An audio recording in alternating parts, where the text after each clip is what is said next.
En Florencia, maestro Fernando Botero, buena tarde. Buenas tardes. Hay una resonancia extraña en el teléfono, pero bueno, espero que se oiga bien allá en Colombia. La exposición consta de 30 esculturas monumentales y 30 óleos que están exhibidos en la sala de armas del Palacio Vecchio. Es decir, una exposición que va a durar 2 meses y medio y al cual fui invitado por el ministro de Cultura de Florencia y de la Toscana.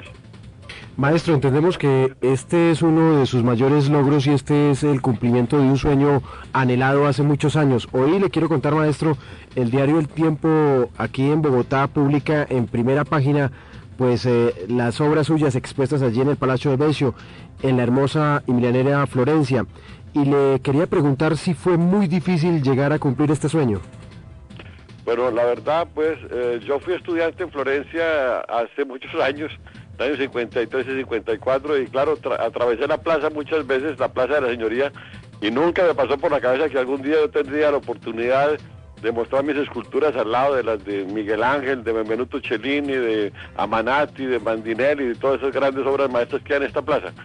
Total que, pues, fue difícil en el sentido que me esperé 50 años, pero fue muy fácil en el sentido que yo estaba tranquilamente un día en mi casa hace un año en Pietrasanta, y vino el señor Clemente, el señor Paulucci, que son los señores los que dirigen la cultura en la Toscana, a proponerme la exposición. Claro que después coordinar todo esto, porque es una exposición muy grande, pues fue complicado, pues coordinar que toda la fundición de las obras estuviera lista, el transporte y todo, pero claro que eso la ciudad de Florencia hizo la mayor parte del esfuerzo. Claro, yo tuve que ocuparme también muchísimo, pero bueno, fue un placer hacerlo y me tocó levantarme todos los días durante 10 días a las 5, a las 3 de la mañana para estar a las 5 de la mañana, pues dirigiendo. La cosa apenas empezaba a aclarar, porque claro, pues yo dirigí el montaje de todo, y no se podía hacer eso con los turistas, miles de turistas que hay en esa plaza. Entonces había que, los camiones llegaban a las 4 de la mañana, empezaban a descargar las esculturas, yo llegaba a las 5 a dirigir donde las ponían, etcétera. Pues que no dormía mucho, pero aparte de eso, un gran placer. Cada que veía una escultura más puesta en la plaza,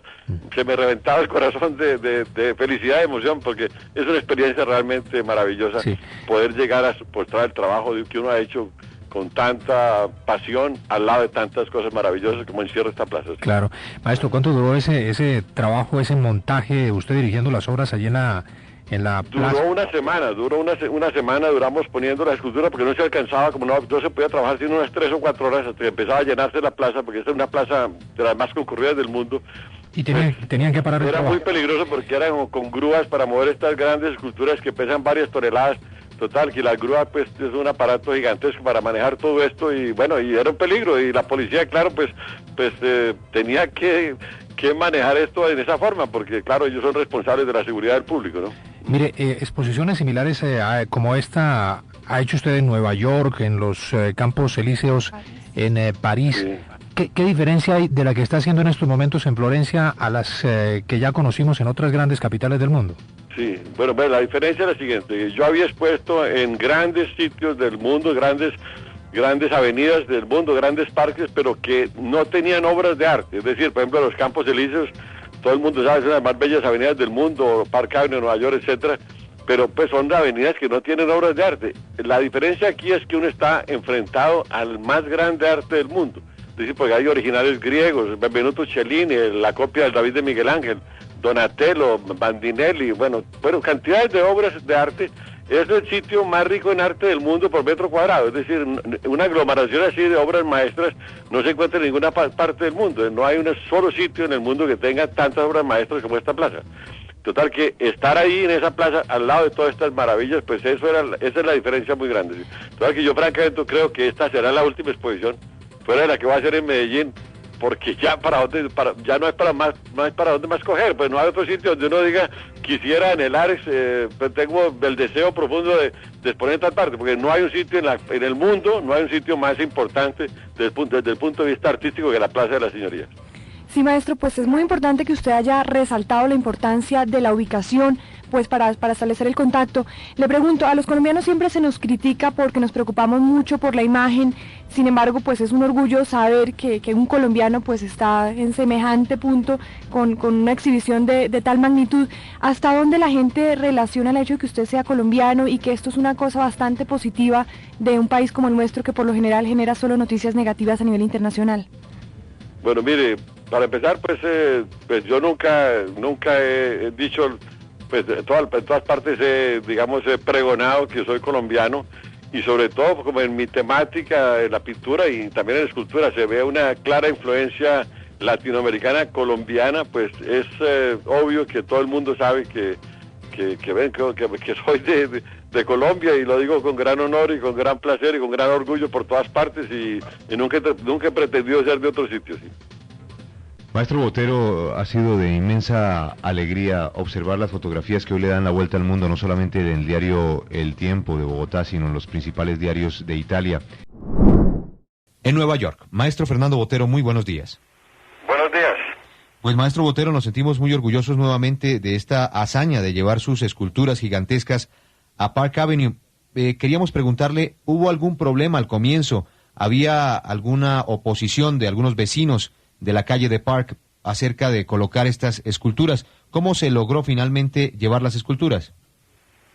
Bueno, pues sí hubo alguna oposición, porque había un grupo que se encarga de los jardines de la avenida, y que pensaron que estos jardines iban a sufrir con exposición. Y bueno, pero siempre en cuanto a este tipo de proyectos es imposible poner a todo el mundo de acuerdo. Lo mismo hubo en París y en Florencia y en todas partes.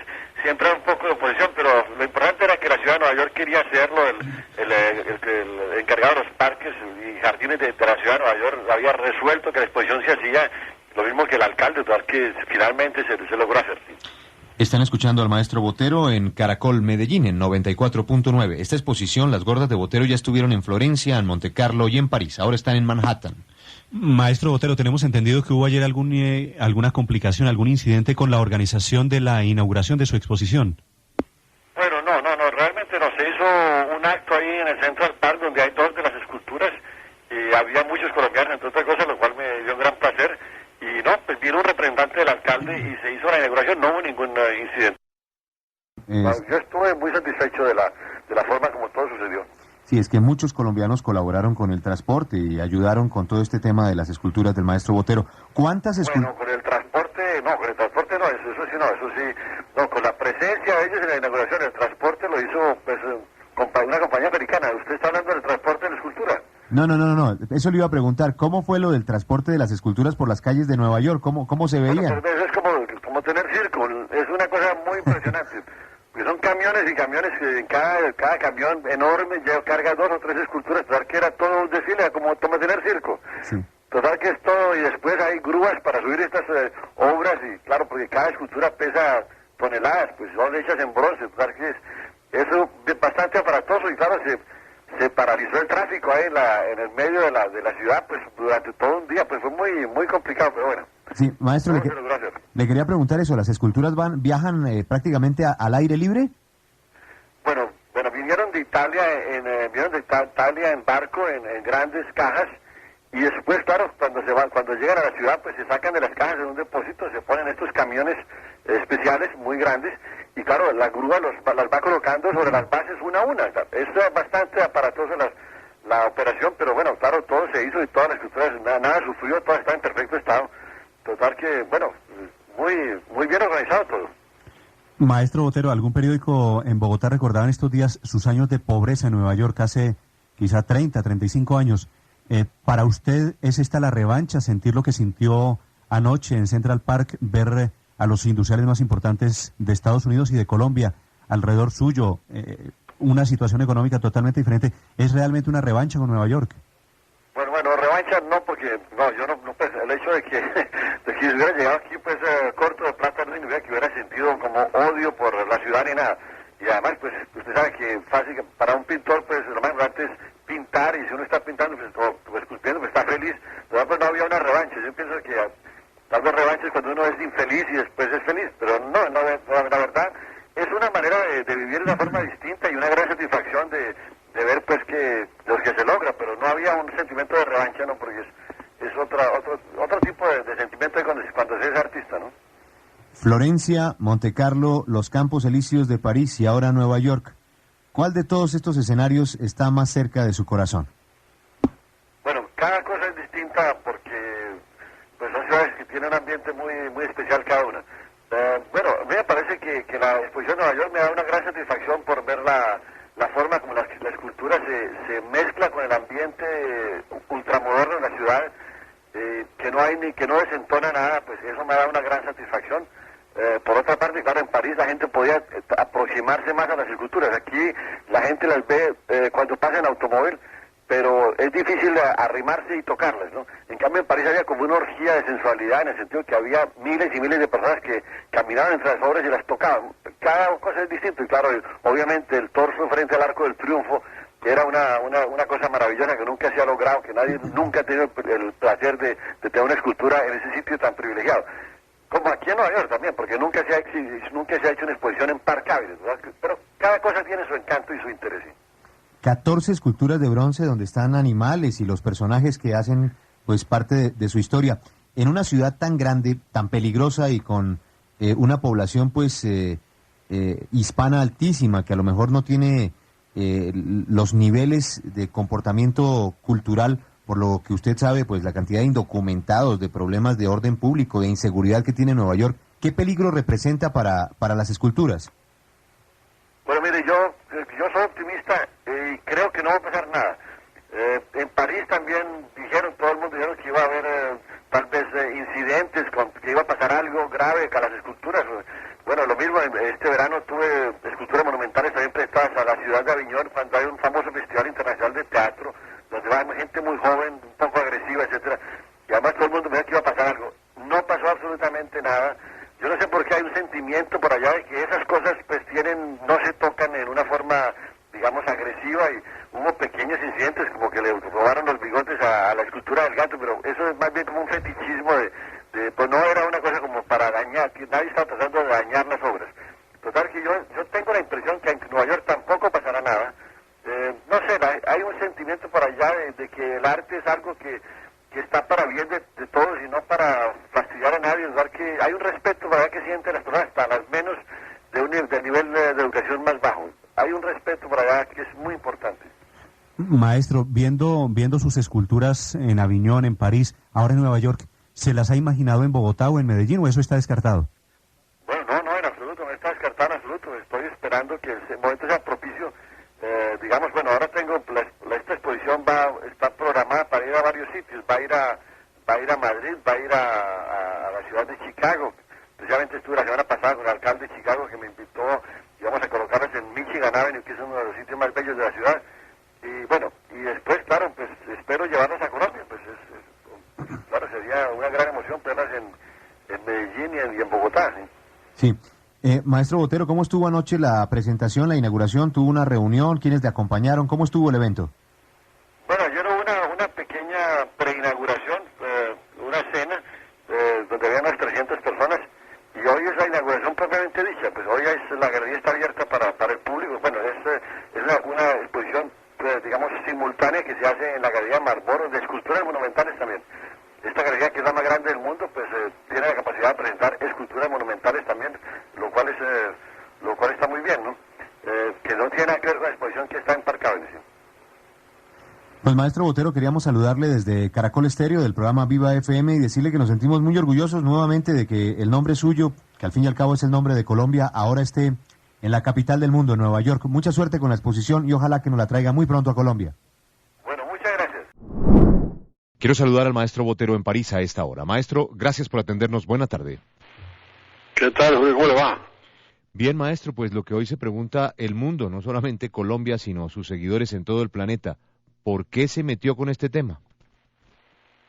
Bueno, mire, por la indignación que me produjo a mí y al mundo entero esta situación en la cárcel de Irak, de Abu Ghraib, que uno no se esperaba tratándose de un país tan civilizado como los Estados Unidos. Maestro, naturalmente ese hecho va de la mano con la violencia, con la sangre, con el maltrato, con la tortura. Esta es la primera vez que en un tema internacional usted se mete, porque tal vez en la serie de la violencia en Colombia, en los episodios de violencia de Medellín, usted ya había tocado pues estos aspectos, pero a nivel internacional es la primera vez que lo toca. Bueno, pues sí, pero son situaciones que en cierta forma nos afectan a todos. Es decir, todo lo que está pasando en Irak es una cosa que afecta al mundo entero, Y bueno, sí, es la primera vez que he tratado un tema así porque como digo, me tocó el corazón, me indignó. Leí muchísimo sobre este tema, se volvió como una obsesión. Leí el artículo famoso de Hershey en el New Yorker, que fue el que reveló todo lo que estaba pasando. Y después, obviamente, a través del New York Times, el Washington Post y todas las revistas, pues he leído más y más, y a medida que leía más y me enteraba de más, pues tenía una indignación más grande y más de una necesidad de hacer algo. Y bueno, hace unos 4 o 5 meses empecé a hacer dibujos y a pintar, una cosa que necesitaba como sacar de mi corazón, pues sí. Maestro, tal vez para encontrar algo parecido uno, pues se me ocurre los grabados de Goya, ¿no? Que también tienen esa carga de violencia, muchos de ellos, y que reflejan en su momento también el horror de la guerra que le tocó vivir y que también representó Goya. Sí, sí. Bueno, sí, lo de Goya, de Guernica de Picasso, ha habido varios ejemplos de obras, pues, hechas basadas en una violencia, en una historia de violencia. Debo decir que los grabados de Goya fueron hechos varios años después de que había terminado la ocupación francesa en España. En cambio, el Guernica sí fue pintado en el año 36, en el momento más álgido de la guerra civil española. Sí. Esta mañana la columnista María Isabel Rueda, que leemos semanalmente en la revista Semana y que tiene una pregunta diariamente en la W, precisamente dedicó su primera sección a usted, maestro Botero, pero estaba analizando o preguntándose desde otro ángulo la razón de su inspiración. María Isabel, pues aprovechemos que está el maestro Botero en París y ahí lo tiene para que le traslade su pregunta. Buenos días, María Isabel. Buenos días, Julio. Maestro Botero, buenos días. Yo, pues como admiradora suya, me he sentido un poco frustrada con estas pinturas que pues nos ha anticipado la revista ANES y el periódico El Tiempo en su edición de ayer, porque yo veo que hay un conflicto entre el arte y el periodismo. La denuncia de esas torturas las hizo el periodismo con unas fotografías a las que no les hacía falta nada, eran suficientemente escabrosas como para que hasta ahí llegáramos. Y me parece que sus pinturas, con todo respeto, pues lo pienso yo, no le aportan nada a ese horror. Y me siento un poco frustrada de ver lo que está pintando en este momento. No sé usted qué opine. Bueno, mire, la verdad es que, bueno, las fotografías que son muy importantes, no son muchas, como usted sabe, se ha publicado la prensa americana, son como de 10 o 15 fotografías.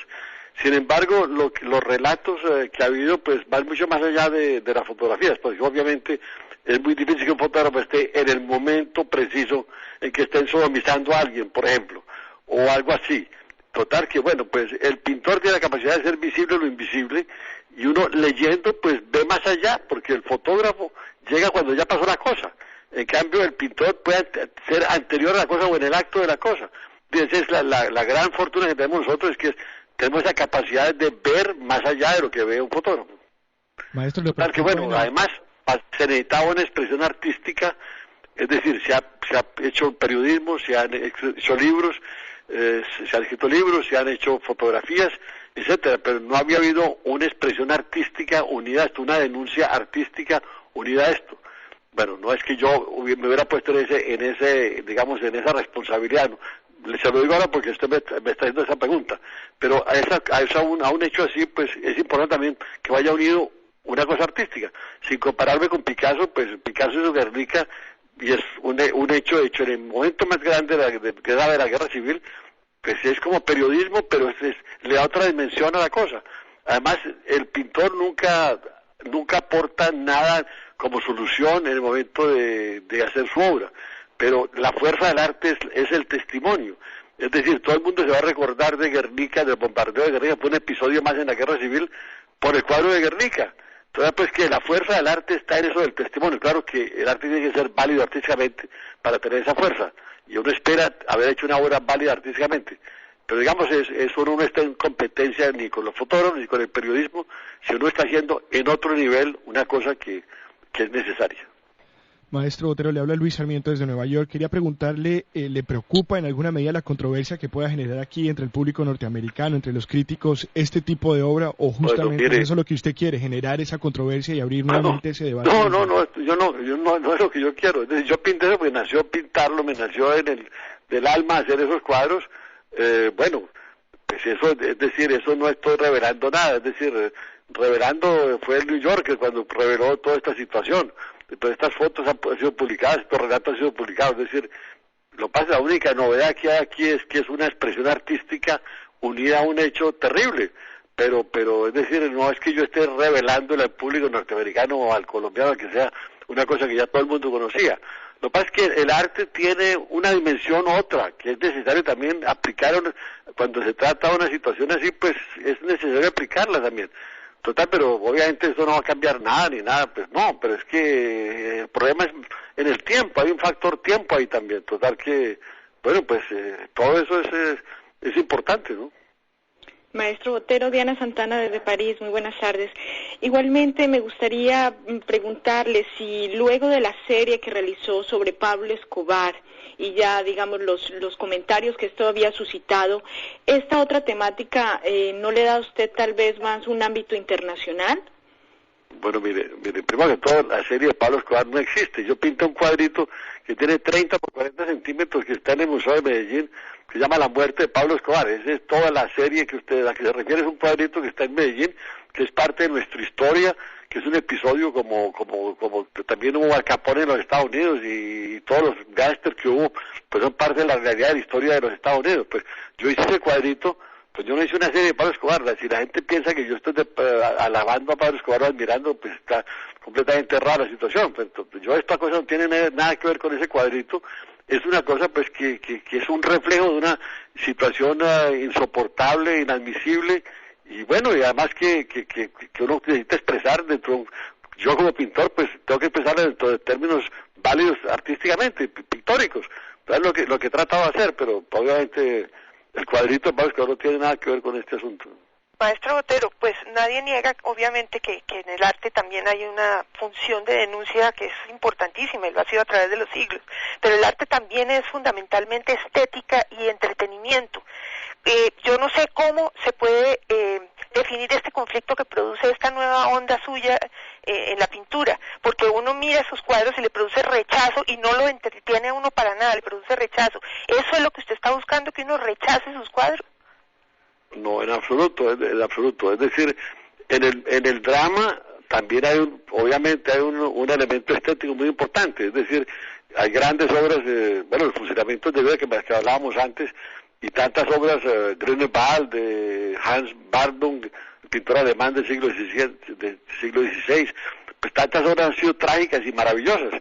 Total que bueno, hay un elemento estético, está ahí porque está la composición, el dibujo, el color, todo es un hecho pictórico importantísimo, todos estos cuadros de que me estoy refiriendo. Claro que si está unido a un tema dramático es más difícil el goce directo, inmediato, que si uno mira un cuadro impresionista que siempre refleja un mundo, digamos, lleno de color y de luz y de gracia, etcétera. Total, pues que no, pues es otra cosa, pero la estética está ahí y tiene que haber todas las reglas, las virtudes que tiene el arte, tiene que existir en el cuadro dramático como existe en el otro. Yo siempre prediqué pues que el arte era hecho sobre temas más bien amables, lo que es cierto. El 99% del arte es sobre temas más bien amables, pero eso no impide que haya un 1% de obras maravillosas hechas con un carácter completamente distinto. Entonces, que bueno, yo me apliqué a una cosa que me nacía hacerla, obviamente con el interés de hacerlo con todas las virtudes que debe tener el arte, y bueno, que haya tenido éxito haciéndolo o no, pues ya eso es distinto, muy difícil saberlo, ¿no? Pero es decir, salió hecho con una idea estética y al mismo tiempo con una idea de denuncia, ¿sí?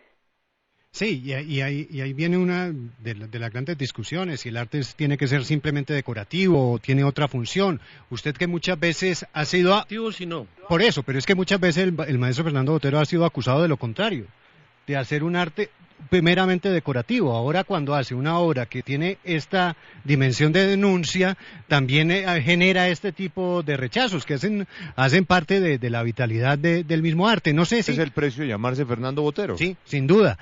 Uno lo que ve es que de pronto en el Guernica hay una cosa que es, como usted dice, es el bombardeo, pero desde la abstracción que le da una dimensión diferente a una obra donde están las figuras tan claramente representadas como en el arte suyo. Bueno, mire, todo arte es decorativo en una medida u otra. El arte cuando es excesivamente decorativo, pues se llama decorativo, como es mucho arte abstracto. pero el arte tiene que tener valores decorativos, porque es un balance entre la expresión, la emoción, la decoración, etcétera. Y el artista ve desde un punto de vista decorativo aún el drama. Es decir, ahí está este chiste, hombre, ver desde un punto de vista decorativo aún el drama. Total que bueno, pues esos elementos decorativos son básicos.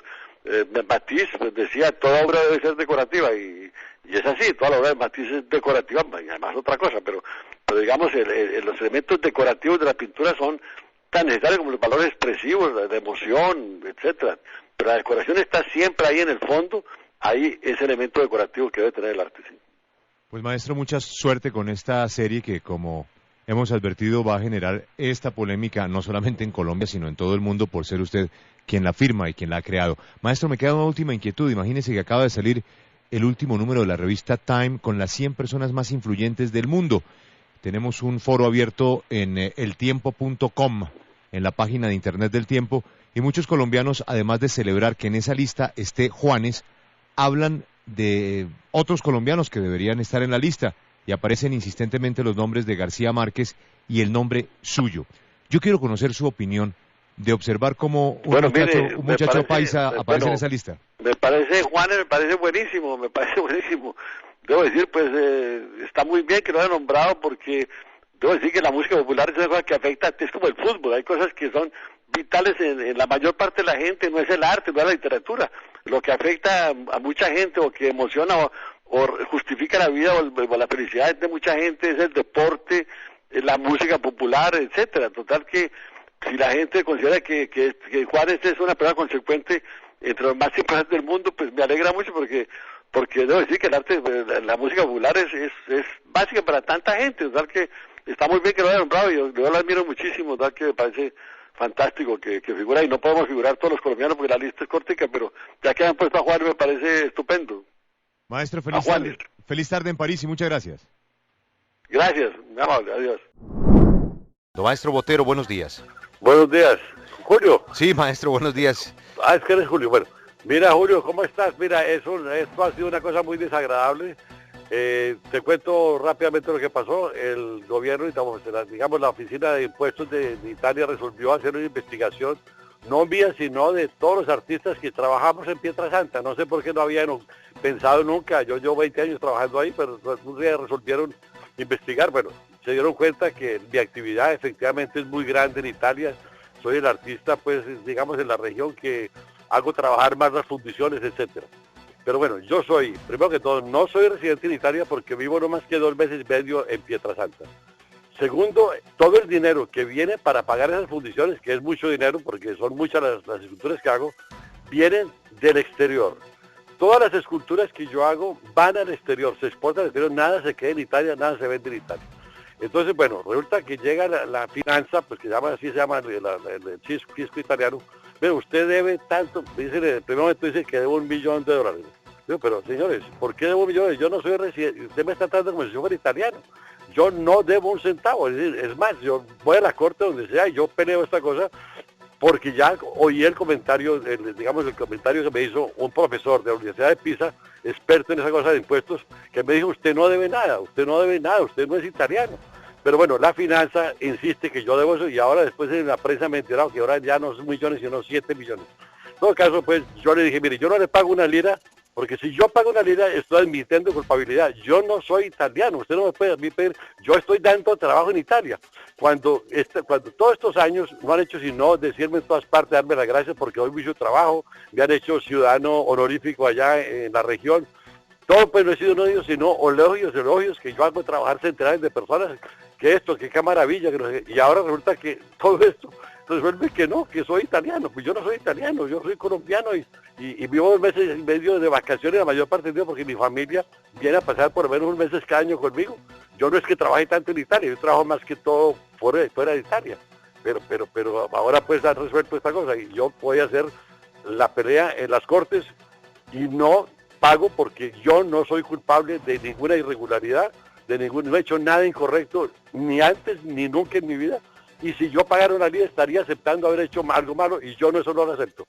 Total que bueno, es un problema ahora, pues obviamente me va a costar seguramente mucho dinero a los abogados, pero yo haré esa pelea hasta el final porque yo no me dejo presentar como un culpable.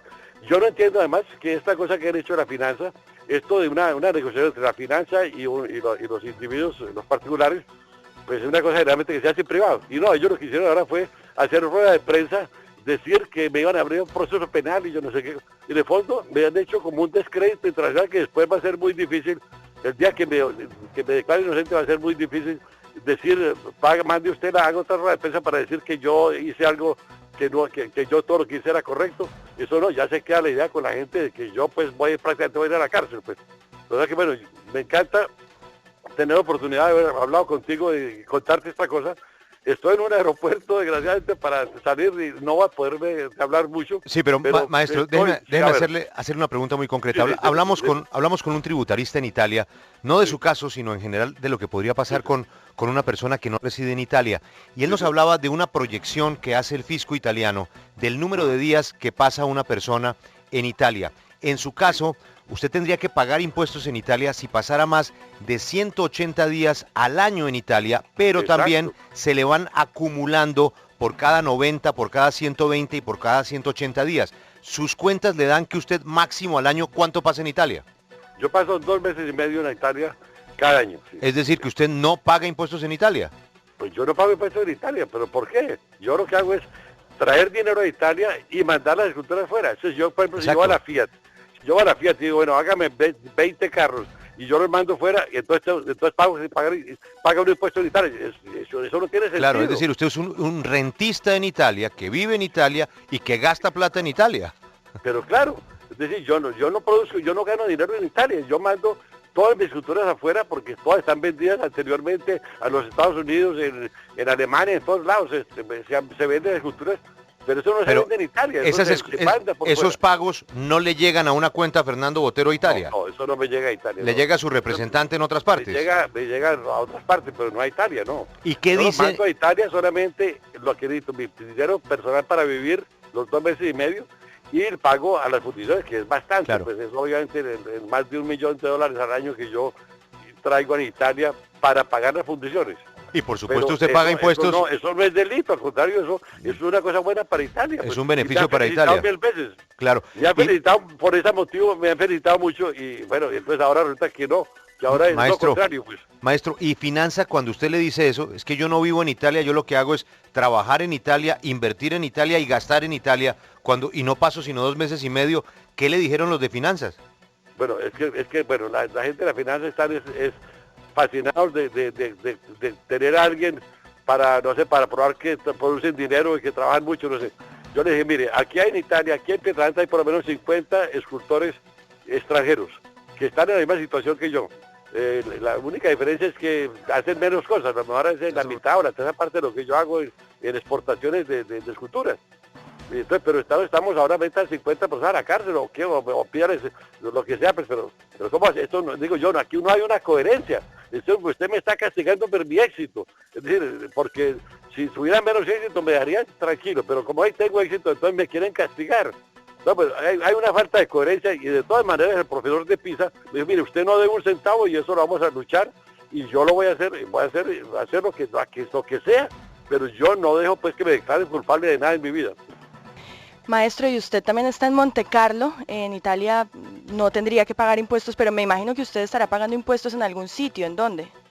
Bueno, yo soy residente en Monte Carlo, cuando uno es residente en Monte Carlo no paga en sitio de ninguna parte, eso es la verdad, pero eso no es ningún delito ser residente en Monte Carlo.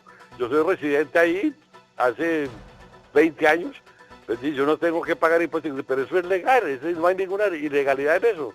No, pues es que toda la gente que está en Monte Carlo está legalmente. La invitan a Monte Carlo a eso, lo que pasa es que hay que tener una plata para vivir en Monte Carlo.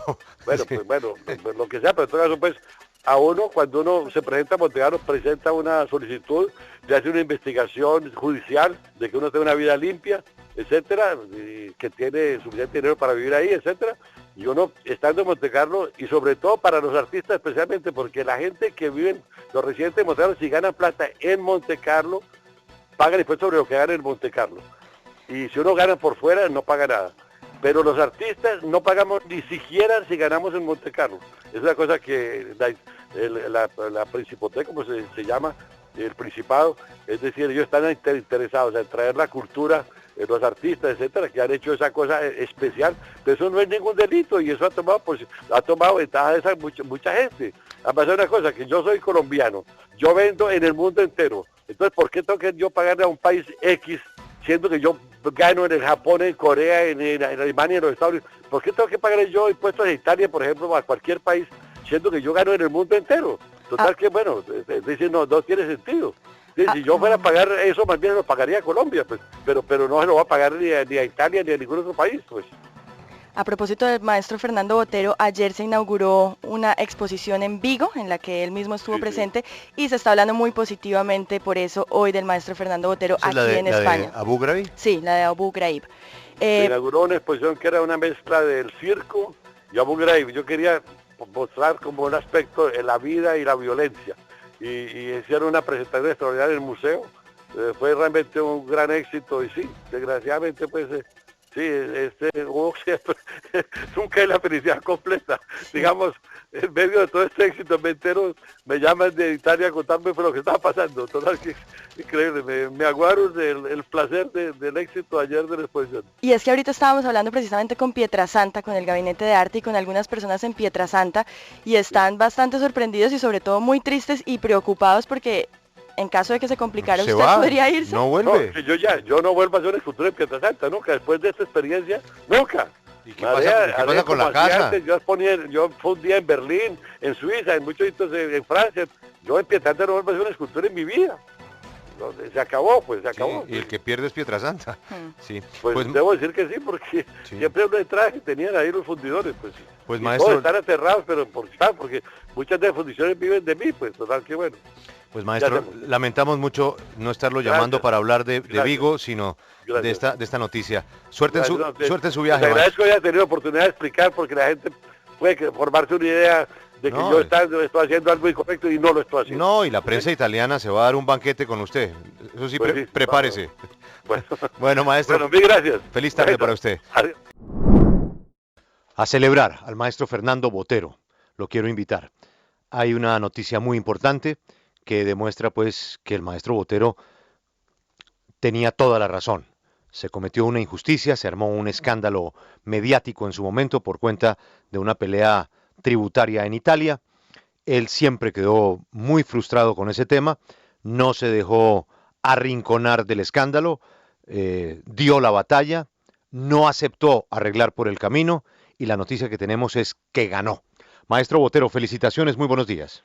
Gracias, buenos días.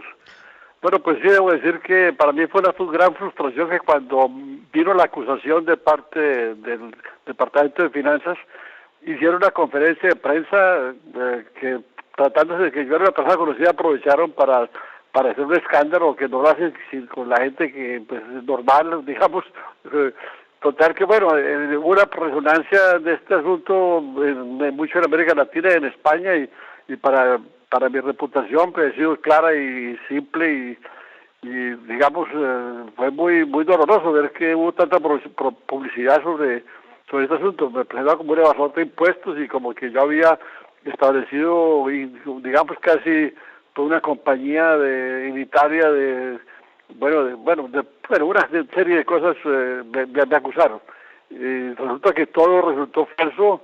Después de 2 años de audiencias, etcétera, hoy finalmente el juez de la ciudad de Viareggio se pronunció diciendo que no había delito y que yo era inocente, y para decirles con las palabras que él dijo, que era inocente en un amplio sentido. Entonces, los abogados me dijeron que era lo máximo que podía decir un juez tratándose de decir que alguien era inocente. Total que bueno, después de toda la publicidad que hubo en el momento del escándalo, pues para mí pues es importante que se sepa pues que no tuve ninguna culpa y luché para establecer que quedara clara mi reputación, pues que para mí es muy importante. Por supuesto, maestro, y nosotros desde que supimos la noticia esta mañana pues hemos publicitado la información.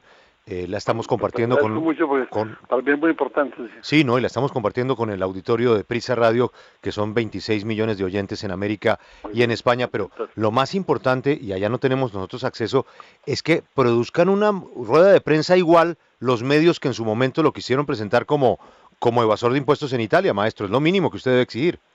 Bueno, pues mire, la verdad es que tuve la mala suerte de que hoy estaba cayendo un aguacero terrible en la ciudad de Villarejo y no había ningún reportero. Generalmente hay reporteros ahí para decir qué ha pasado en los juicios. Pues no había nadie, entonces que me declaro inocente y no había nadie a quien contarles. Entonces que bueno, yo por eso primero de todo llamé a mis hijos a decirles pues que todo había resultado bien. Y bueno, y dije, bueno, a sus amigos pues que todo resultó perfecto y que todo está claro y que no hubo ninguna culpa. Pues bueno, lo más natural hacerlo, ¿verdad? Que bueno, pues no, ahí estamos en eso. Complacido de que esto sea aclarado, sí. Maestro, ya con la tranquilidad de haber ganado y con el tiempo que ha pasado, ¿usted tiene claro qué hay detrás de esto? Bueno, mire, la verdad es que fue un caso como el que se presenta con mucha gente. Como soy una persona conocida en Italia, pues, aprovecharon, había cierto, digamos, un protagonismo de la gente que hizo la conferencia de prensa y bueno, se aprovecharon de mi reputación para hacer un escándalo y que salió muy publicado pues aquí en Italia. Total que bueno, no veo otra razón porque se explicó claramente de que el dinero que se pagaban las fundiciones aquí que hacen las esculturas venía todo de fuera de Italia, que todas las esculturas se exportan fuera de Italia. Eso pues quedó clarísimo. Sin embargo, pues hicieron todo tipo pusieron todo tipo de dudas y bueno, después de que escudriñaron por todas partes, tuvieron que aceptar que no, que yo era inocente, que nunca se hizo aquí nada con dinero italiano, que yo no tenía una compañía de producción aquí, ni decir que yo ni figuro ni siquiera en el libro de teléfono figuro yo en Italia, y ellos decían que yo tenía una organización aquí y bueno, pues quedó claro que ninguna organización, es decir, yo le pago las fundiciones por hacer mis obras y listo, y todo se exporta, y con dinero que viene de fuera, ¿verdad? Que no pudieron en absoluto, pues tenían mucho interés de hundirme, no pudieron, quedó clarísimo que todo era como yo había dicho al principio. Y nos alegra muchísimo. Maestro, le paso a un tema menor, a lo mejor ni siquiera le han contado, que a nosotros sí nos causó preocupación por usted no tiene nada que ver con este problema, y es que a alguien muy creativo le dio por ponerle una camiseta de los Miami Heat a una de sus más bellas esculturas que está en la puerta del American Airlines Arena, y pues nosotros a nombre suyo protestamos, no sé si lo hicimos bien o mal. Hicieron divinamente y yo protesté también. Debo decir que el dueño de la escultura se prestó a eso y yo le escribí diciéndole que consideraba que era una vulgaridad, que no había derecho, que se necesitaba respetar la dignidad y la obra de un artista.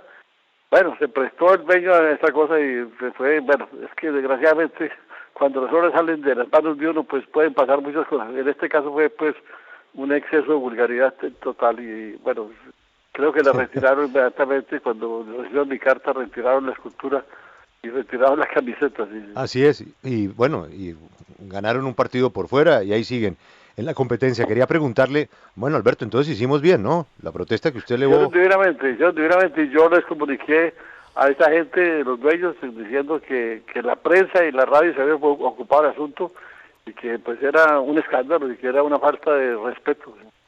En ambos casos acertamos. En el primero porque nadie en Colombia aceptó que el maestro Botero estuviera capando impuestos. Eso aquí nadie lo creyó. Y lo segundo, nos pareció un abuso que una escultura que es una obra de arte reconocida, muy importante y en este caso muy visible, fuera tratada, intervenida por una persona cualquiera que fuera su intención. No es porque nos parezca mal la camiseta del equipo que se le colocó, es que a una obra de arte no se le puede tocar sin autorización de su dueño, de manera que por eso no dudamos en manifestar lo que hicimos tan pronto nos enteramos. Es que el dueño de la obra es dueño de parte de la obra sigue siendo en cierta forma propiedad del artista y esa obra requiere respeto y en este caso pues el dueño, bueno, debo decir a alguien que no muy fino, digamos, para ese prestado, eso pues es la peor idea de esta persona después de lo que pasó, sí.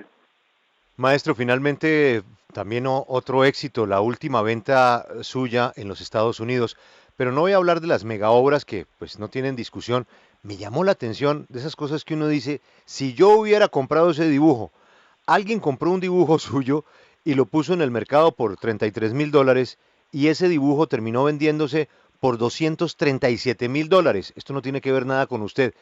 ¿Usted tiene identificado ese dibujo? ¿Se acuerda de ese dibujo cuál es? Bueno, sí, yo lo vi en reproducción del catálogo, sí, lo vi en la reproducción del catálogo. Sí, es un dibujo de hace como unos 10 o 12 años, sí. Bueno, sí, debo decir que es rarísimo que una obra se venda por 6 veces el estimado, pues eso pues en realidad fue espectacular. Y bueno, pues, ¿qué le puedo decir? Para un artista es una satisfacción, para el dueño obviamente debe ser súper una satisfacción que ganó tanto dinero con su dibujo. Bueno, es una cosa inesperada, 6 veces el estimado, eso no se ve todos los días, es una cosa rarísima. Cuando doble el estimado ya es muchísimo, pero 6 veces el estimado pues fue... Y la verdad es que esos dibujos tienen un precio menor, mucho menor. En la galería se vende $60,000, $70,000 y en subastas pues a veces ya han vendido hasta $40,000 o $35,000. Bueno, depende. Es decir, no había proporción entre el estimado y el precio final. Entonces fue espectacular esa venta, sí. Pero es que para que haya llegado a ese precio, maestro, debió haber una puja y me llama la atención obviamente. Esos dibujos tienen a veces un valor sentimental o es un dibujo de un momento muy especial de su vida. Por eso quisiera ir a que nos contara qué tiene ese dibujo para haber tenido semejante éxito. Pues yo he tratado de pensar qué es lo que hay en el dibujo, porque la verdad es que lo miro, me parece pues que es un dibujo como, pues sí, bueno, tiene una calidad y todo, pero no tiene más calidad que los otros. Es decir, digamos, es más o menos el mismo nivel de calidad de los demás dibujos. No sé, alguien se caprichó y tal vez en una puja de esas por amor propio, no sé, o realmente estaba muy enamorado del dibujo para que hubiera hecho esa oferta tan alta, sí, fue realmente espectacular. Y también leen las especulaciones. Y todavía no sé quién la compró, no tengo ni idea quién lo compró. No, pero acaba enterándose a la larga, pero en el primer momento pues muchas de las obras se venden por teléfono y otras pues que es anónimamente, o mandan a alguien que haga las ofertas, total que es muy difícil, pero eventualmente uno sabe quién compra esas obras de esos precios así extravagantes, digamos. Pues aquí habría triunfado el amor, aunque no sabemos el nombre de quien se lo llevó. Exacto, triunfó el amor de a quien él se lo iba a regalar. Le gustó mucho a la mujer de él y el señor dijo, aquí voy a muerte por el dibujo, y terminó con el dibujo. Pues quiero decir que mucho amor. Pues mucho amor, sí. Ahora es que un dibujo, pues, como usted dice, está en otras líneas. Ya alto para un dibujo es un precio ya importante, sí. Maestro, felicitaciones. Pero necesitó de contraparte porque... Para llegar allá hubo puja. Pues sí, claro, había alguien que también... por lo menos una persona. Y ahí no se puede cañar, Alberto. En esos casos hay una lucha, pues si no sube tanto. ¿no? Y ahí no se puede cañar, Alberto, eso no es con pardoces. Bueno, el dueño puede cañar, el dueño para subirla, pero le vale más, porque obviamente al dueño que, pero, Alberto, por decir algo, la recompra tiene que pagar el mayor valor que le corresponde a la empresa que remata. Pero eso se entendería, Alberto, es que ahí había cuadros del maestro Botero de más de $1 millón en uno de esos, pero en un dibujo, montar ese show. Bueno, pues... Pero la verdad es que una persona puede artificialmente hacer subir el precio, pero le puede pasar de que está haciendo de las ofertas y de pronto se dice que quedar con él a un precio mucho más alto. Sí, total, claro. Que es un juego muy arriesgado, porque si de pronto el otro se retira, pues el dueño queda comprando el dibujo, pues total... Sí. Es un juego arriesgado, sí. Sí, pero yo creo que si lo prevé, dice, pues para divertirme un rato, pues, y crea un problema ahí que como el que estamos comentando. El señor obviamente no se identifica, pero tiene su dibujo y se lo va a mostrar ganó la novia y ganó la novia y el tipo llegó con premio a la casa.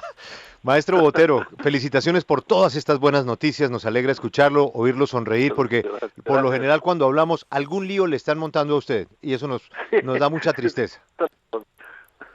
Bueno, gracias a ustedes. Un saludo, maestro Botero. Bueno, adiós.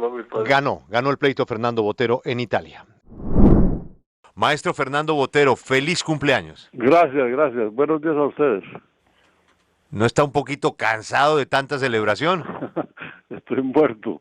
La verdad es que he tenido 3 exposiciones en los últimos 20 días. Primero expuse 80 esculturas en el Palacio Frumentario de Assisi, y claro, hubo una gran actividad alrededor de la exposición. Después en México tampoco fue fácil porque hubo 3 o 4 escenas concurridísimas, y la exposición y el montaje de la exposición, etcétera.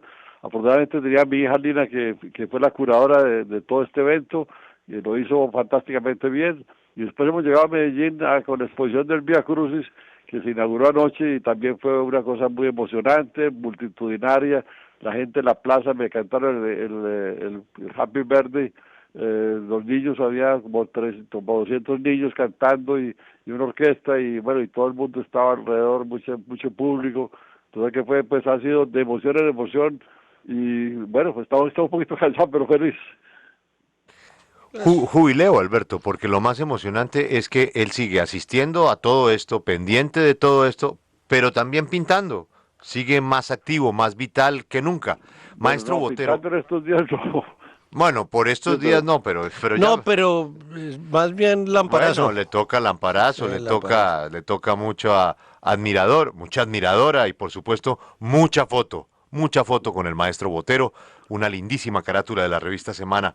Maestro, háblenos de esta exposición, de la que se está presentando en Colombia. Bueno, la exposición fue pintada hace más o menos un par de años. Como es un tema que ha sido tratado muy poco en los últimos siglos, digamos, porque fue el tema obligado de la pintura del siglo XIII, XIV y XV, pero después fue desapareciendo con el motivo de la invención de la pintura al óleo. Los pintores estaban más interesados en hacer retratos, paisajes, etcétera, y había cierto espíritu laico también que fue llegando a la sociedad, lo que hizo que el pintor estaba más interesado en la mitología griega, etcétera. Y al llegar a la Revolución Francesa ya ningún pintor serio quiso saber de la religión. Entonces, ¿qué pasa? Pues pasaron el impresionismo, no solo fueron religiosos, el siglo XX ni uno, pero hay un poco Rouault, que era más interesado en el empaste que al tema del religioso. Y en este siglo, pues nada. Entonces, bueno, yo como tengo una pasión por la historia del arte, yo vi estas obras maestras que se produjeron en las manos de Giotto, de Cimabue, de todos estos grandes artistas. Y yo dije, pero ¿cómo es posible que este tema no lo trate? Siento que es el tema más dramático, más noble, más extraordinario que ha existido. Entonces me puse a estudiar la identidad de Astete y algunos otros textos, a estudiar la historia de la Pasión de Cristo. Y bueno, a base de eso empecé a trabajar. Hice unos 35 años, de los cuales tenemos 27 aquí en Medellín, y unos 50 dibujos, de los cuales tenemos la mitad aquí en Medellín. Entonces, ayer se inauguró, fue mucho público, hubo pues una aceptación muy verdadera por los comentarios que vi. Total que bueno, estoy súper satisfecho de haber podido traer esta exposición a Medellín. No, pues tiene que estar muy emocionado, porque es que ese es un reconocimiento universal. Maestro, estos cuadros no los había visto nadie, los del Vía Crucis. Bueno, no, sí, los expuse en Nueva York. Primero, hace un par de meses estaba en Nueva York, ahora vienen para acá. Después me han propuesto, en Italia me han propuesto Spoleto, llevarlos allá. Después me han propuesto en España, en el norte de España, hay una catedral que cerca a Santiago de Compostela, que también los quisiera mostrar. Bueno, seguirán siendo vistos en distintos sitios, pues a medida que se pueda, ¿no? Dice en las directores del museo que usted siempre ha tenido por Medellín pues la debilidad natural de haber vivido allá su juventud y su niñez, y que en los cuadros siempre aparece algo de Medellín. Lo que me llama la atención es que la crucifixión, en la que el color de Cristo es un color que no habíamos visto nunca en un Cristo, un verde pálido, está sobre Nueva York. Esa combinación de Nueva York, Medellín, crucifixión, ¿cómo se explica? Bueno, lo pasa cuando yo empiezo a pintar un cuadro, yo sé el 20% de lo que será el cuadro.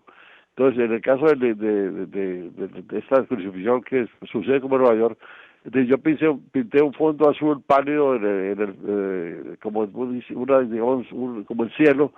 Después quedaba el cuerpo de Cristo, entonces yo necesitaba una armonía perfecta entre ese azul, y si pintaba un color que fuera rojizo, pues no iba a haber una armonía. Entonces, bueno, pues entonces lo pinto verde pálido, y bueno, como los muertos no tienen color rozagante, sino más bien colores más bien grises o verdosos, bueno, entonces yo lo pinté verde pálido, después pinté unos árboles, y ahí fue que se me ocurrió, cuando pinté unos árboles abajo, fue que se me ocurrió la idea de poner a Nueva York, porque cuando uno está en el Central Park uno ve esos cordones enormes de árboles, y detrás ve los rascacielos o los grandes edificios de Nueva York. Entonces yo no sé, apenas puse esos árboles me acordé de Nueva York, y entonces puse a Nueva York. Entonces claro, siempre es así, uno se lanza a un cuadro, y es en el acto de pintar que uno va creando el cuadro. Es decir, siempre tiene uno el tema central, digamos, esta vez voy a pintar un hombre a caballo, pero yo sé solamente ese hombre a caballo, no sé si ese caballo lo va a pintar en una montaña o en un campo de trigo o con un fondo plano, lo que sea. Siempre es una cosa que es una invención, por eso es que es tan excitante pintar, porque uno no sabe dónde va a terminar el cuadro, dónde va a quedar uno después de ese trabajo. Es de uno que solamente cuando acaba de cubrir la tela ya se da cuenta, se despierta del éxtasis de que está uno mientras está trabajando, que hay que hacer una rapidez extraordinaria para que salgan las ideas. Tienes que trabajar muy rápido, después eso hay que dejarlo secar y analizarlo. Yo siempre he dicho que es lo mismo que un escritor escribe algo, lo guarda, después a los 15 días lo saca, lo vuelve a leer, lo corrige, lo edita, y así es, mi trabajo es así, es editar un cuadro. Entonces yo lo estoy cambiando, mejorando, y así se hizo la pintura hasta el impresionismo. Entonces después se hizo lo que llama la pintura directa, que el pintor prepara el color y la paleta lo pone y ya no vuelve más sobre el color. Pero la pintura antigua era editada y se demoraban a veces años para considerar que el cuadro estaba terminado. Y eso es bueno, va a quedar la pintura más construida. Claro que se pierde un poco la espontaneidad, la frescura que es tan apreciada hoy en día, pero pues hay una solidez que es mucho más importante que la frescura, que es que le da pues permeabilidad a la obra, que la vuelve más sentada en el piso, más fuerte, más construida, más analizada.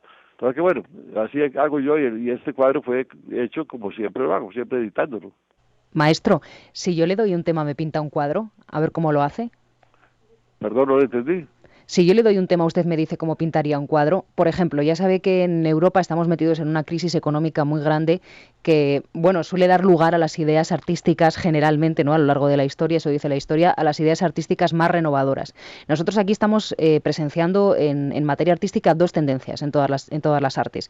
Por una parte, la que refleja el pesimismo que al parecer llevamos reflejados, y por otra, el optimismo que intentan inyectarnos los artistas. ¿Usted cómo pintaría la crisis que estamos viviendo? No, hay cosas que, la verdad es que hay cosas que no hay ninguna plasticidad en una crisis económica. Tendría que empezar a pintar signos de dólares flacos. No, eso no se puede. Hay cosas que no, hay temas que se prestan a pintar, y otros que es imposible pintarlos. Pues. Total que si no hay una cosa concreta, física, que uno pueda interpretar, pues no, porque la crisis económica es solamente mental, no es real, porque pues lo que había está ahí siempre. Lo que pasa es que en la mente del hombre pues de pronto entra en un periodo de pesimismo y se crea una crisis, pero las crisis no son reales, todo es mental, y como sube el mercado de las acciones, también sube, y nadie sabe por qué, pues hay una fábrica que estaba ahí, pues, y bueno, es solamente todo es en la mente de las gentes. Entonces que eso no hay ninguna plasticidad imposible de pintar. Si conozco algo me lo presento, porque parecería admirable que lo pudiera hacer. ¿Y de repente sus gorditas y gorditos se volverían flacos? Por ejemplo, para mostrar el pesimismo, ¿hay algo que volvería flacos a sus gorditos? Bueno, no es que, eso ya es otro problema. Es que mi pintura yo no la veo como de gordos o flacos, ¿no? Eso no tiene nada que ver con mi trabajo. Es un problema de exaltar la plasticidad, la forma, pero no es un comentario social de ningún tipo, sino es puramente un problema plástico, de la plasticidad, que es la esencia de la pintura, así como la musicalidad es la esencia de la música, la plasticidad es la esencia de la pintura. Y claro, conceptos filosóficos o abstractos no permiten ningún tipo de interpretación plástica, ¿no?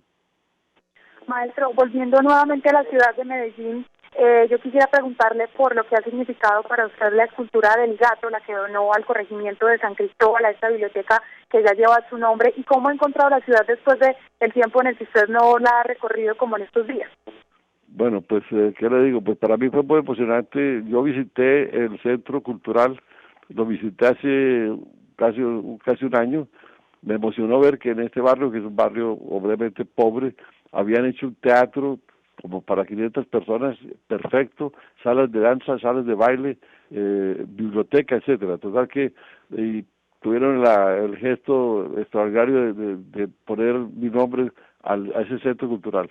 Yo en agradecimiento de ese nombramiento, pues quise dar un gesto y pensé que lo mejor era regalar una escultura monumental que está colocada ahí. Ayer fue la inauguración con el alcalde y distintas personas de Antioquia y con mucho público, y fue muy simpático porque los niños se vistieron de ratones, disfrazados de ratones, había un grupo de niños disfrazados de ratones todo alrededor del gato, y todos con letras que decían el gato, los ratones estamos felices con la llegada del gato Botero. Fue muy simpático y pues, obviamente música, la orquesta, etcétera. Fue una celebración popular emocionante, muy emotiva. Maravilla, sí. Sí, cada vez Medellín aparece como su ciudad, ¿no? Es decir, que eso sí creo que lo ha logrado. Sí, no, se le nota y usted lo subraya y eso me parece fantástico. En los colores estos de la Via Crucis son absolutamente deliciosos, sorpresivos. Me llama la atención que usted dijo que era creyente y además que ha estudiado mucho todos los cuadros religiosos por la importancia que tienen en la historia del arte, y no hay en esta del Via Crucis que yo haya visto resurrección, que es como lo más importante de la parte de la Semana Santa. La resurrección es la que nos permite levantarnos todos los días después de las tristezas de las que hablaba Silvia en Madrid. ¿No le dedicó a la resurrección un cuadro? Bueno, primero que todo, la resurrección no es parte del Via Crucis. Eso yo también lo pregunté, qué raro, ¿no? La resurrección, dijo, no, eso no es parte del Via Crucis. Y yo quiero contarle una cosa que sucedió, que yo estaba invitado a exponer el Via Crucis al Vaticano. Me invitó el cardenal Ragazzi, que es el director de todos los museos vaticanos y de todo el arte del Vaticano. El año pasado recibí una carta que me decía que íbamos a hacer la exposición en la Pascua de este año, y que iba a ser en la Plaza San Pedro, de lo que llaman ellos el brazo de Carlos Baño, que es el brazo, la parte derecha de la famosa Plaza de Berlín. Bueno, pues yo entusiasmado con la idea, y es más, me dijo, pero hágame un favor, pínteme una resurrección, porque es que toda la cosa de la iglesia está basada en la resurrección. Y bueno, pues yo pinté un cuadro enorme de la resurrección. Y bueno, después llega el cardenal Bertoni, que es el jefe, digamos, el ministro del gobierno del Papa, es el que manda ahí después del Papa. Y entonces dije, no, un pintor, un artista vivo no puedes poner en el Vaticano. Entonces pues, lo podemos llevar si quiere a la Cancillería del Vaticano en Roma. Pero dije, no, es que la Cancillería no es el Vaticano, yo quiero poner ese en el Vaticano como me prometieron por una carta. Entonces, bueno, el cardenal Bertone se ranchó pues y dijo que no había forma, además con una condición, de que yo tengo hace 40 años un cuadro enorme en el Vaticano, en el apartamento Borgia, que queda a 100 pasos de la Capilla Sistina, porque ellos hicieron una colección de arte contemporáneo, y uno de los cuadros que compraron fue mi cuadro que llamaba Viaje al Concilio Económico, que se ve un bosque muy grande y hay un pequeño obispo rojo que se pasea en medio del bosque vía hacia el famoso Concilio Económico que hizo Juan 23. Bueno, en todo caso, pues el cuadro fue adquirido en ese momento. Yo tengo un cuadro en el Vaticano, entonces no era válido decir que un pintor no puede estar en el Vaticano y ser un pintor vivo. Pues yo hace 40 años estoy en el Vaticano y la gente que va al Vaticano entra en el apartamento Borgia, ahí está mi cuadro. Total que bueno, pero no se puede hacer. Pero sí, el cuadro sí lo tengo, pero no lo pongo aquí porque no es parte del Vaticano, del Via Crucis. Ese cuadro, pues el Via Crucis se considera hasta la muerte de Cristo, ¿no? Pero bueno, el cuadro sí lo pinté.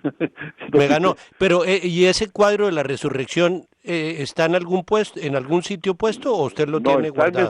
Está en mi estudio en Grecia, ahí lo tengo. No lo pude mover porque estaba fresco todavía, entonces lo dejé ahí en Grecia. Ahora que voy para Grecia, dentro de pocos días lo veré de nuevo, sí. Maestro, hoy en día el arte que podemos ver en exposiciones y en museos parece que va más encaminado hacia la abstracción que hacia el arte figurativo que nace de sus pinceles. ¿Usted cree que esto es...? No, hacia la abstracción no. No, quiero decir, usted hace arte de hoy figurativo, sí. Lo que quiero decir es cómo está interpretando que cada vez dentro del arte, dentro de la pintura, haya más arte abstracto. ¿Es bueno? ¿Es malo? ¿Cuál es su opinión? ¿Cuál es su diagnóstico? Bueno, lo que pasa es que el arte abstracto, pues sí, es más fácil, digamos.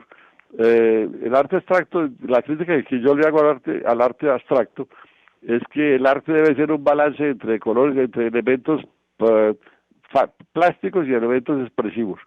Digamos, por ejemplo, la pintura italiana o cualquier pintura de los siglos XVI o XVII tiene los colores, la línea, tiene todo eso, pero eso dice algo más allá de los colores y la línea. En cambio, el arte abstracto es altamente decorativo. Entonces, claro, hay cosas muy bellas, pero decorativas, pero no hay un elemento espiritual que, como ve uno de los grandes pintores, cuando uno ve un fresco de Piero da Francesca, pues los colores están ahí, todo está ahí como si fuera abstracto, pero eso dice algo más allá. Y esa es la cosa de la pintura figurativa, que está la base, es la parte, digamos, decorativa de la pintura. Pero falta la segunda parte. Entonces el arte abstracto para mí es incompleto, por más bello que sea, es incompleto. Maestro, usted en sus obras ha tocado muchos temas sociales y culturales. Yo quisiera saber, ¿qué obra siente que le falta por pintar o esculpir? Bueno, debo decir que yo nunca sé lo que me falta hasta el día antes, porque yo cuando he pintado un tema, como por ejemplo cuando pinté la tortura de Abu Ghraib, el día antes no sabía que la iba a pintar, pero la pinté. Total que, o cuando pinté la violencia en Colombia, tampoco sabía el día antes. De pronto uno como que se despierta con la idea o el entusiasmo o el interés de hacer algo, y arranca uno y puede ser que haga 3 cuadros o que haga 100 de ese tema, según la carga de emoción que uno tenga dentro del alma, pues o la energía que tenga para hacerlo.